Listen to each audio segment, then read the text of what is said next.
Alone in the Dark taught us many things. Books are evil, shoe bills are scary, and lava lamps should not be disturbed. But most importantly, it told us this: the only thing more frightening than a pirate, and the only thing more frightening than a cultist, is a pirate cultist. Which is honestly pretty fucking weird. So naturally the sequel would go back to more standard and thematically consistent horror enemies like clowns, and zombie gangsters, and witches, and snakes, and fucking pirates again. God damn it. Welcome to Alone in the Dark 2. For the record, this isn't really a review per se, it's more of an investigation, because you may have heard of Alone in the Dark. Hell, if you're a horror fan, you almost certainly have heard of Alone in the Dark, but nobody ever talks about the sequel, and I kinda wanna find out why.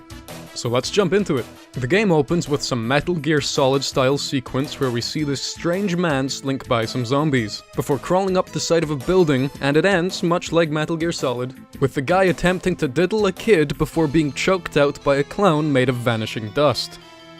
Horror. So let's begin properly. Well, that's different. The first game opened with a stroll through a creepy house, but this one, actual domestic terrorism. Then we fistfight a zombie with a Tommy gun, and normally I joke about this, but it sets the tone of the game quite well. That tone being, WHAT?! Then you're given two options. Take a right, or take a left. If you take the right option, the game continues. If you take the left option though, prepare yourself, you get mowed down in a drive-by, carried through a cellar, and then thrown off a cliff. So begrudgingly, I take a right. Much like the first game, there's not much in the way of build-up. You're into combat more or less immediately. Now this is not a bad thing to me. I mean, on a grand scale it seems pretty jarring, and objectively speaking this hurts the atmosphere as you're not giving it enough time to develop. But I've been playing dozens of slow-paced, mechanically light horror games recently, so this whiplash-inducing pacing is actually pretty refreshing.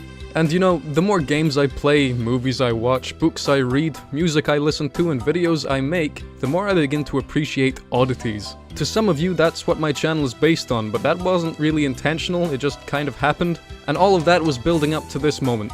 Brawling a shotgun-wielding zombie giant in a hedge maze, while writing a script for a video that only a handful of people will watch. And thinking, yeah, this feels right.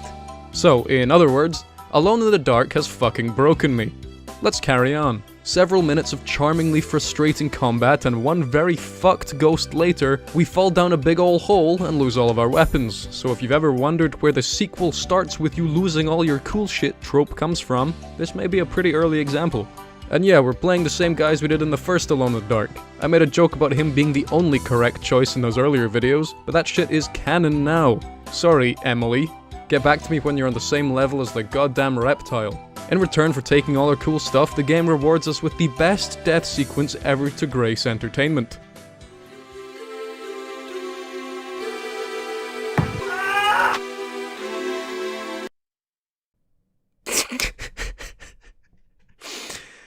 Yep, that's the end of Edward the Reptile Carnby. Show's over. And here we find the body of the solid snake guy, which we push off a cliff, so he may rest in peace.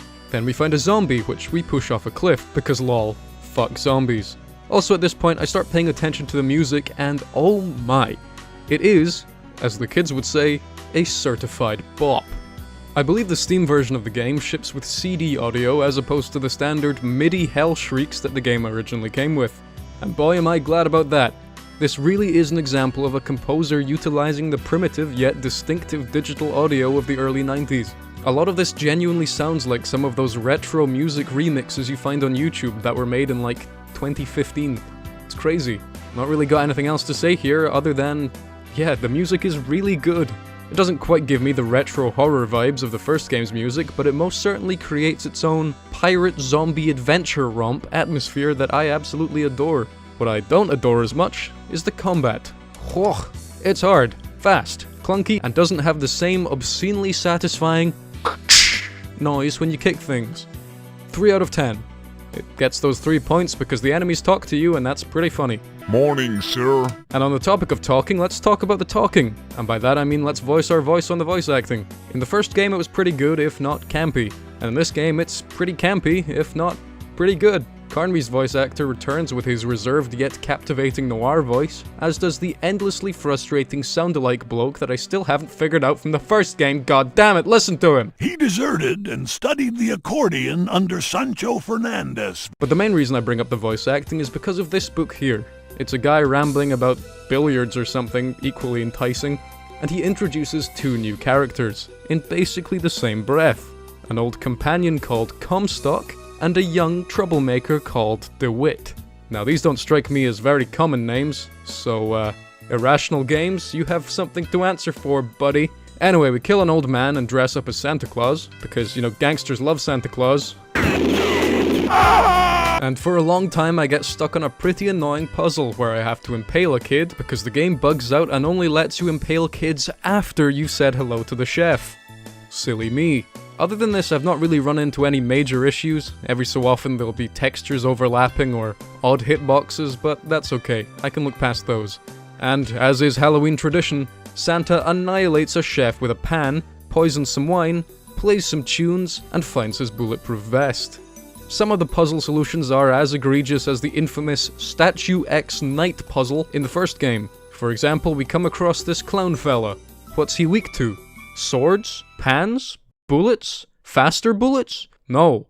He's only weak to snakes. Of course. So we have to spend a doubloon at this jack-in-the-box to get a pom-pom that we throw into a den of snakes so the clown leaves and we can throw our grenade in peace. After a festive brawl, we're thrown into a cage. Oh no! And then we get thrown into a cutscene about satanic pirates and cowboys? I'm starting to question if this is really a Halloween game. And then we escape. And then we get caught again. Oh, the duality of man. We ditch the reptile and instead play as the far less fun but equally ginger kid. No idea of their name.